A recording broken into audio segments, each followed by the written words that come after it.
Welcome to the Untold Tales audio anthologies. Written by Dr. Jeffrey A. Robinson and narrated by Melissa Del Toro Schaffner.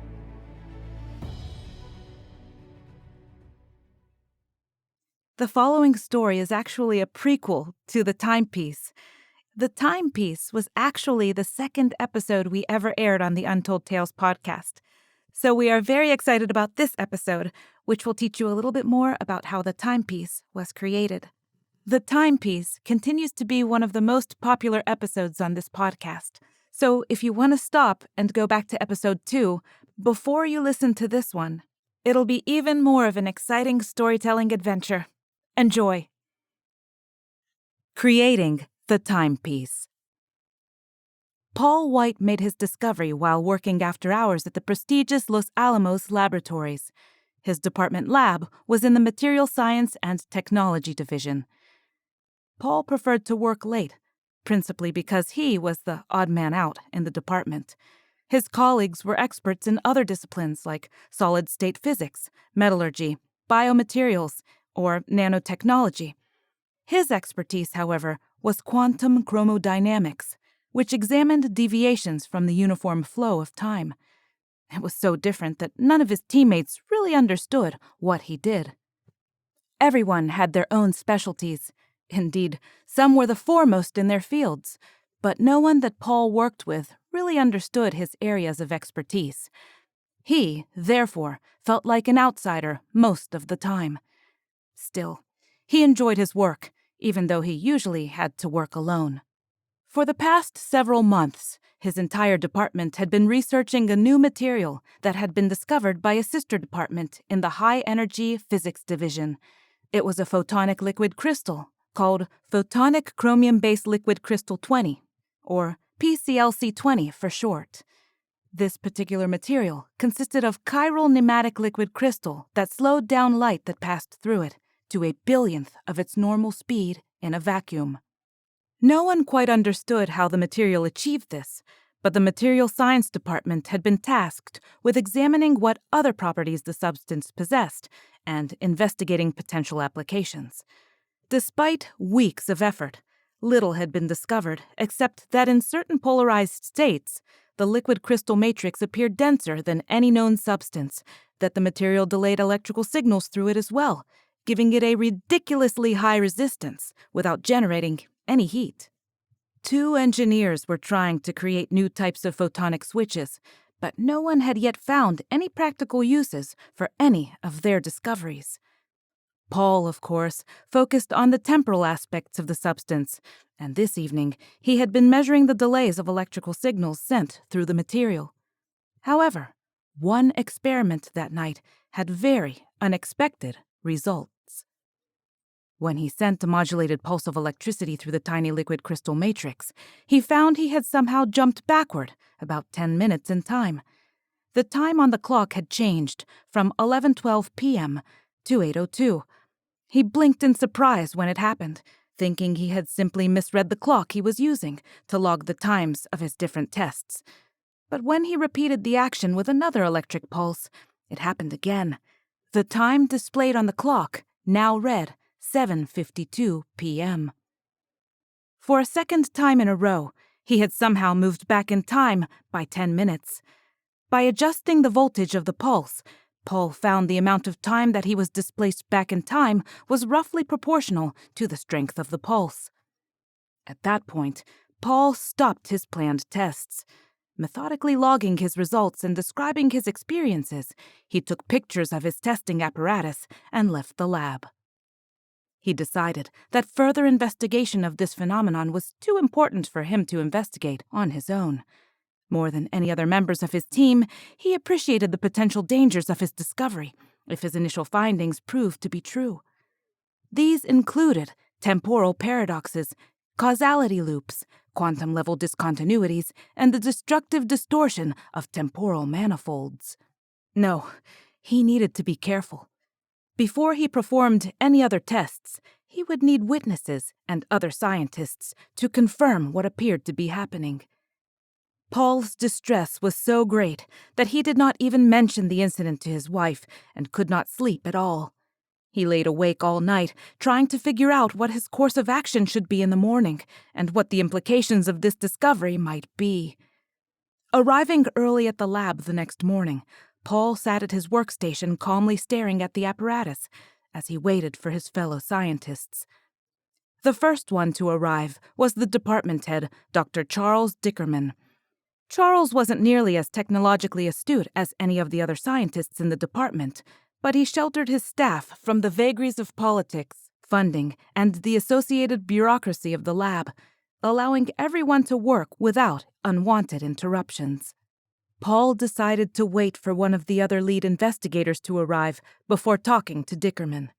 The next person to show up was Stan Cohen, a serious but gentle fellow who was one of the finest researchers on the team. With great care, Paul explained to both of them what had happened the night before and showed them both his engineering journal and photographs he had made. At first, they both stared at him incredulously. He even offered to repeat the experiment for them, but both Dr. Dickerman and Dr. Cohen simultaneously shouted, "No." "If what you say is true," explained Stan, "we need to proceed with extreme caution. We will, of course, need to repeat your experiments, but only in carefully controlled environments, and with a full suite of measurement and diagnostic equipment. We also need credible witnesses to document what happens." Paul nodded. It is exactly what he had expected, and he agreed. The rest of the staff was briefed as they arrived. Together, they all spent the morning designing experiments to evaluate or verify Paul's observations. The first series of tests on inanimate objects, however, failed. With everyone standing well back from Paul's apparatus, nothing seemed to happen when the triggering electrical pulse was generated. The objects near the test device did not disappear, nor did they seem to be displaced in time at all. Paul suggested that the phenomenon might only work on people, adding that the complexity of the human nervous system might somehow resonate with the nearby liquid crystal matrix. To find out, he volunteered to repeat the experiment with himself as the test subject, but his colleagues stopped him once more. Everyone wanted more controlled experiments if they were going to include live test subjects.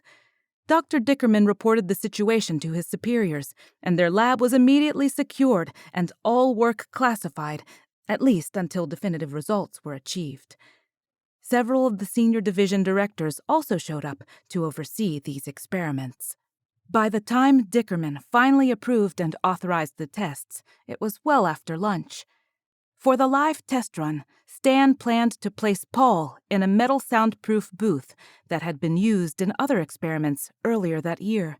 Rather than tampering with Paul's original apparatus, they built a new one and hoped to reproduce the 10-minute temporal displacement Paul had reported.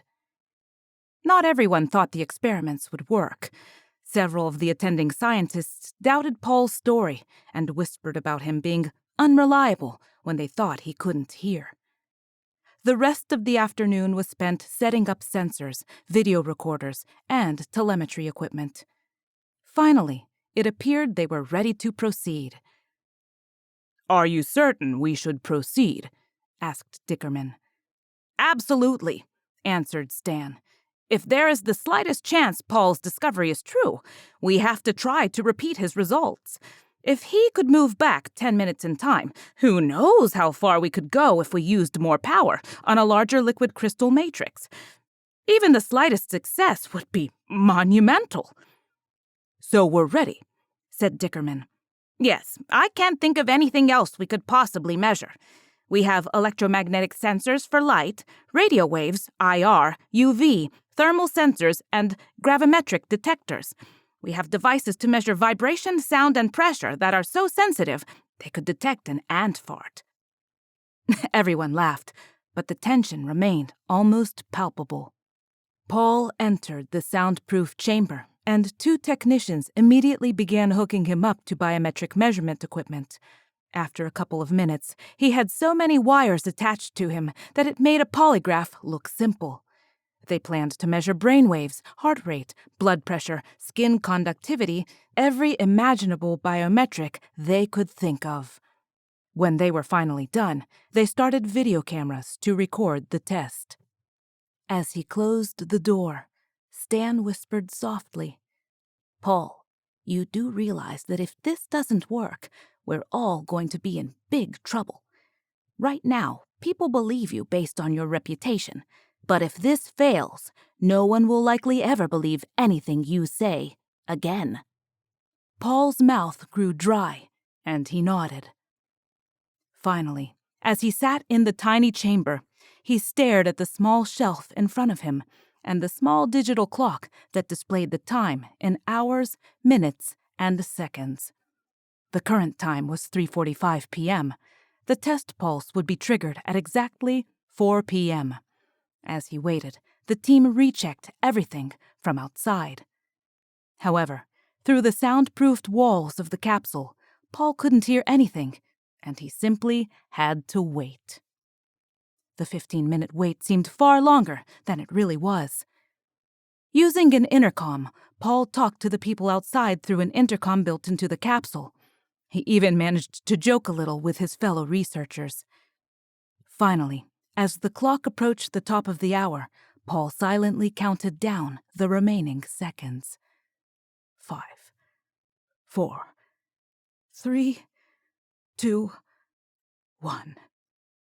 Then there was the tiniest flash of light, and Paul blinked, glancing down at the clock. He held his breath for a moment when he noted that it now read 3:47 p.m. The test had worked. Just like the previous night, he had gone back 13 minutes in time. Using the intercom, Paul shouted, reporting success. Stan replied, saying, "Paul, be quiet and stop horsing around. We haven't even hooked up power to the apparatus yet." "But it worked," insisted Paul.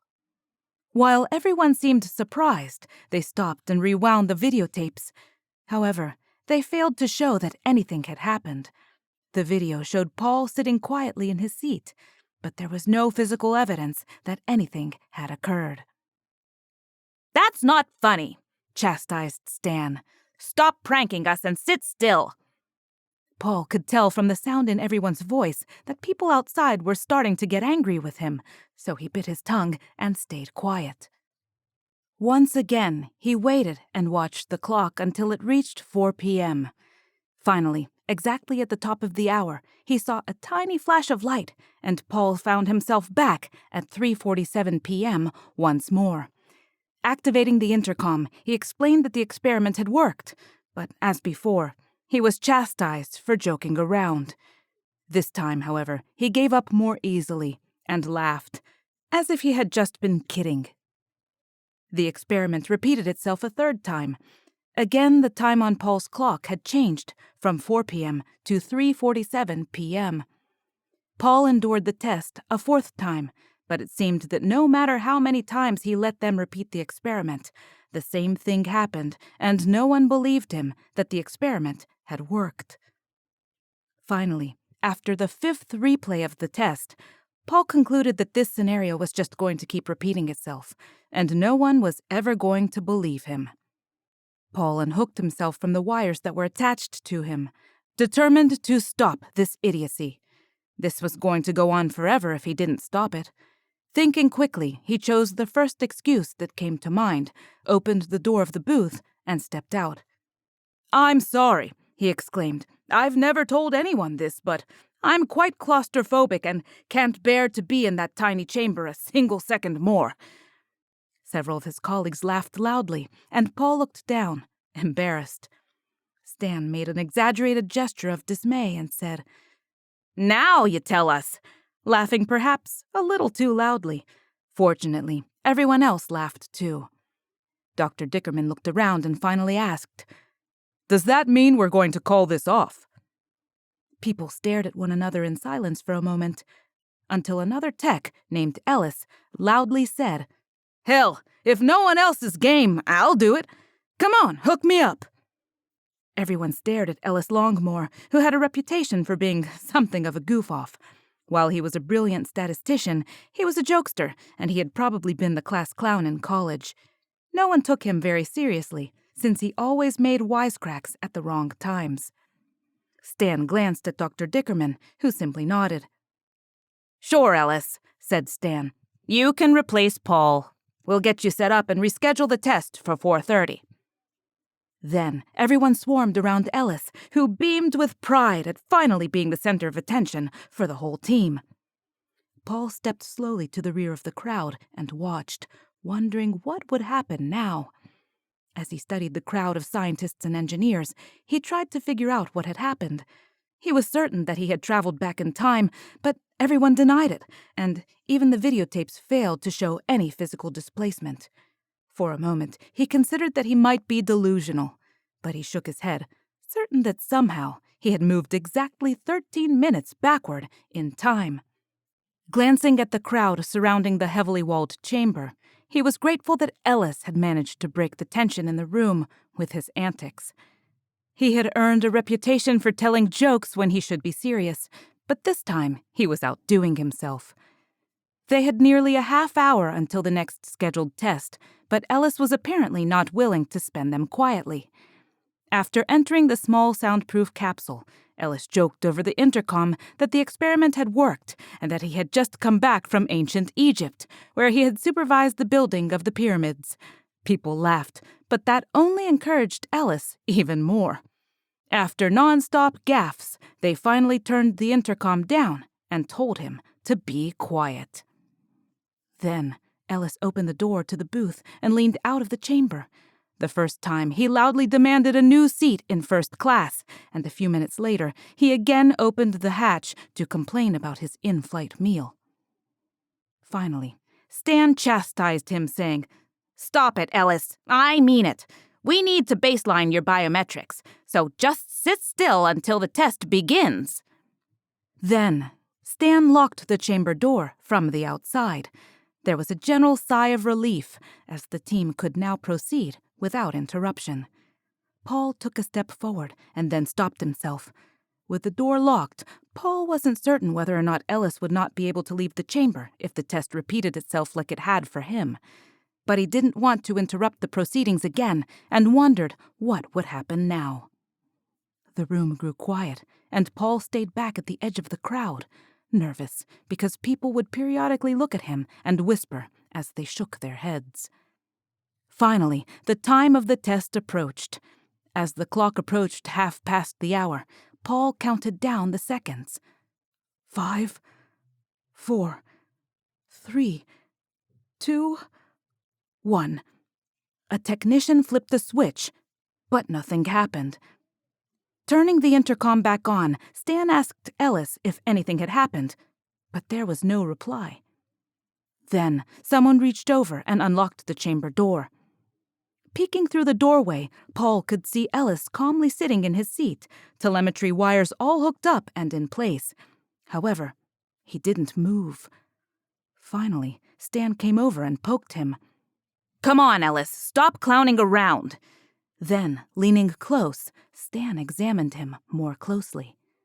After a moment, he turned and whispered to Dr. Dickerman that Ellis was dead.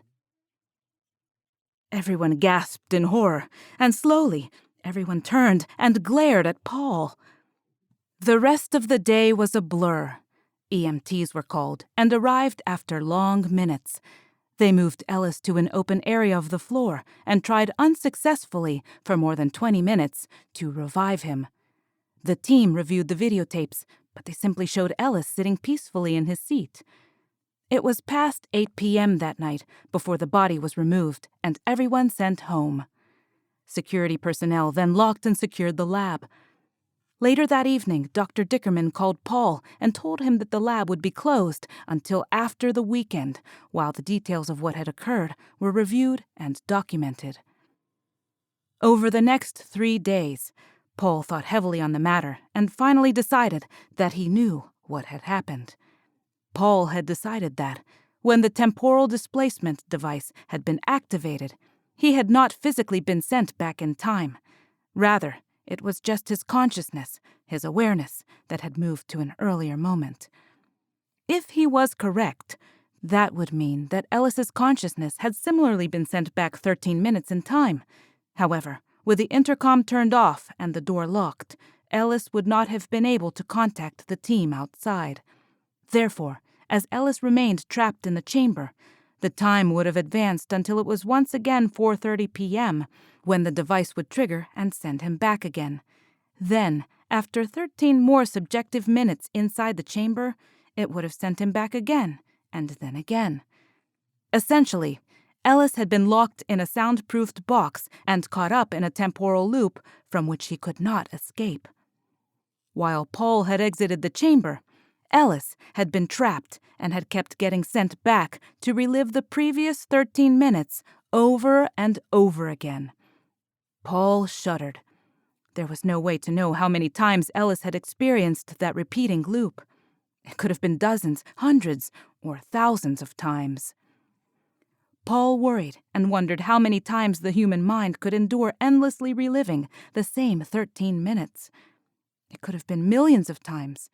Ellis would have been trapped in a body that did not age, repeating those same minutes endlessly. He might have survived for many subjective days or even years. Despite the repetition, he would never have grown hungry, he would never have wanted water or air. Indeed, he might have been trapped in that loop for millennia. In the end, while nothing physically would have happened to Ellis's body, his mind probably reached some kind of limit, and finally, he died. While the temporal displacement device had only fired once, it had been sufficient to create an infinite loop from which there was no escape. Paul squeezed his eyes tightly and shuddered at the thought of how horrible it must have been to die that way. When Paul returned to the lab after the weekend, he arrived to see construction teams removing equipment, the booth, the measurement equipment, and anything related to the work on PCLC-20. Dr. Dickerman assembled everyone and explained that Ellis had apparently died of a heart attack while in the booth.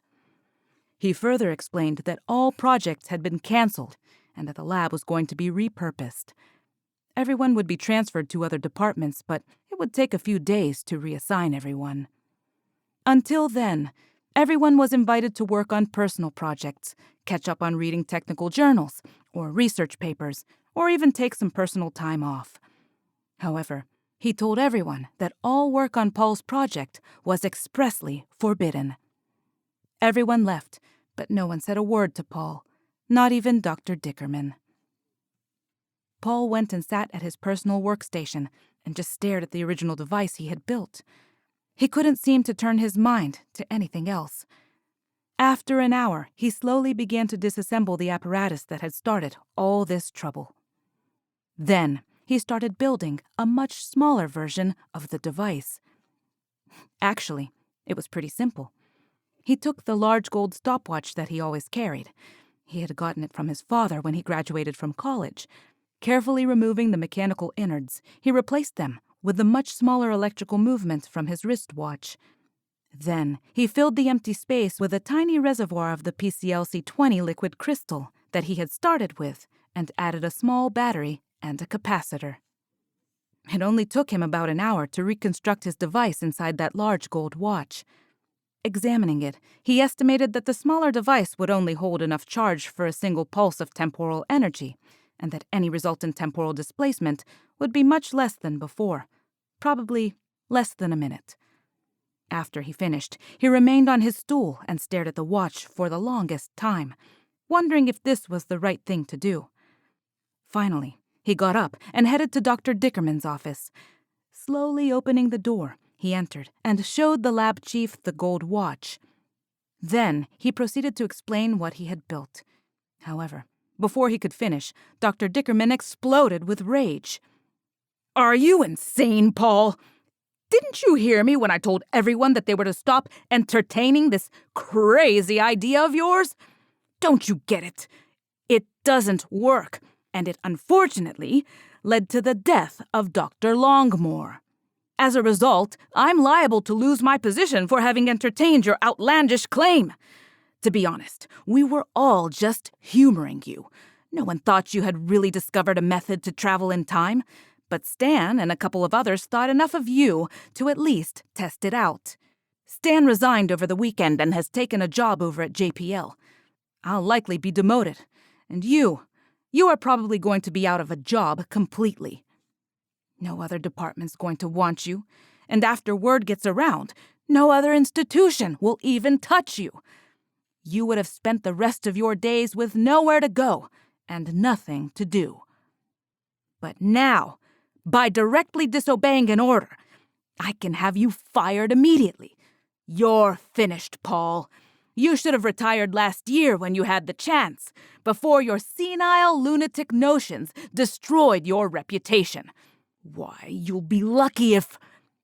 Paul's fingers tightened, and he unintentionally squeezed down on the stem of the watch, clicking it. There was a tiny flash of light, and Paul found himself in front of Dr. Dickerman's desk, holding up the watch he had just built. Blinking, he realized he had returned to the moment when he was explaining what he'd done to Dr. Dickerman, just before Dr. Dickerman's tirade. Then he clicked the watch again, and then again, each time returning to the moment, perhaps 15 seconds earlier than the moment before. Finally, Paul found himself back on his stool by his workstation, holding the watch loosely in his hand. For a moment, he was surprised that he could have used the watch so many times in a row. It couldn't have held that much of a charge. Then he realized that whenever he used it, he moved back to a time before he had clicked the watch. He laughed, with the realization that the watch would always contain just one charge, no matter how many times he clicked the stopwatch. Looking up, he glanced toward the lab chief's office, noting that his most recent conversation with Dr. Dickerman had not yet occurred. Then he reflected on the things Charles had said to Paul and thought about how it should have played out differently. Smiling, he stood up and strode into Dickerman's office. The lab chief looked up from his desk as Paul addressed him. "You know, Charles, this is all your fault. You and Stan are the ones that got Ellis killed. Neither of you believed me when I told you the device worked. And then, when you locked Ellis in that booth, you sentenced him to an infinite time loop that repeated until his mind died. The real problem is that you haven't the technical competence to lead this team. It's people like me and Stan that made this department work. We've been successful not because of you, but rather in spite of you. You know what? It's appropriate that the team is being dispersed and that you won't be in charge anymore. With me and Stan gone, your failure around here would have just been too grandiose, and you would have likely destroyed more careers than your own." Charles' face grew red, and he stood, apparently ready to explode. But Paul raised his hand, saying, "No, don't even try to think of a comeback. I'm really not interested in anything you have to say. I just wanted to get all this off my chest and let you know that I've always thought of you as a failure and a political hack." Then, smiling proudly, Paul clicked his stopwatch over and over again until he was sitting once more on the stool of his workstation. Sighing deeply, Paul reflected that his little interchange with Dickerman had been quite satisfying, but he had to admit it wasn't a practical solution to the problem he faced. After thinking some more, he stood and slowly walked to Dr. Dickerman's doorway, softly knocking on his door jamb. Charles looked up and motioned Paul to enter. With only the smallest hint of hesitation, Paul said, "I'm sorry to disturb you, Dr. Dickerman, but I wanted you to know that I've given the recent events here a lot of thought, and I somehow feel responsible for some of what happened here. Oh, I know I didn't cause Ellis's heart attack, but his death occurred investigating something that we were never able to duplicate." Paul paused, and Dr. Dickerman opened his mouth to say something, but Paul hurriedly continued. "No, let me finish. Like I said, I'd been thinking, and I think it's time I took you up on that offer you made me last year. I mean, the opportunity to retire. Perhaps it's time for me to let all of this go. After all, I'll have a full pension, and it's probably overdue for me to stop working here. I just don't want to hang around here after all that's happened. I hope you'll understand." Lowering his eyes, as if in shame, Paul gave Dickerman a moment to absorb what he had said. Finally, Charles said, "That's quite thoughtful of you, Paul. You're well respected and have a reputation as one of the top scientists here at the lab. But you may be right. Things could be awkward here for a while, and I think you're right to consider retiring. If you don't mind, I'll talk to HR and some of the division directors and see if I can help that occur. Would that be all right? Paul nodded silently. Charles Dickerman grinned, as if he were enjoying a private victory. Great, he said. I'll see what I can do and let you know. Paul nodded again and left the lab chief's office. Then he returned to his workstation and cleaned out his desk, taking only his lab notebooks, a few personal items, and his favorite gold watch. On the way home, Paul thought about how to break the news of his sudden termination at the lab to his wife, Margaret. Then, as he reflected on it, he decided that she'd probably be delighted. She'd been wanting him to retire for years. However, while Margaret always wanted to travel and take some cruises to exotic locations, Paul decided that for a while he'd like to continue his experiments and research. Once he had refined his method for moving backward in time, he would be able to patent it, and he could make a fortune. Why, if he made more of these watches, he could sell them for millions of dollars each. Then, as he drove home, other fanciful ideas occurred to him. Paul found himself daydreaming about other ways he could use the watch. Why, he could take it to the local casino at the edge of town and play high-stakes poker. He could play a hand, and when he had learned what everyone's cards were, he would be able to reset time and replay that hand over again. That way, he'd know when people had a winning hand and when they were bluffing. He'd know when to raise and when to fold. Smiling, he imagined how much money he could make that way. Why, it would be more than enough to fund his research. Of course, he could never tell anyone about the watch until he was ready. He wouldn't even be able to tell Margaret. No, all of this would have to remain completely secret until he had everything in place to go public. As his mind raced, innumerable plans and schemes came to mind, and for a moment he wasn't sure what he should do. Then he laughed and realized that he didn't have to make a decision right then. After all, he had all the time in the world. Thank you for listening. We love our listeners, fans, and patrons here at Untold Tales, and we would love to hear from you. Please consider leaving us a 5-star review on Apple Podcasts, letting us know what your favorite story has been in our 3 seasons of storytelling so far. We'd love to continue shaping our podcast with stories that you'd like to hear. As always, thank you for listening and have a wonderful day.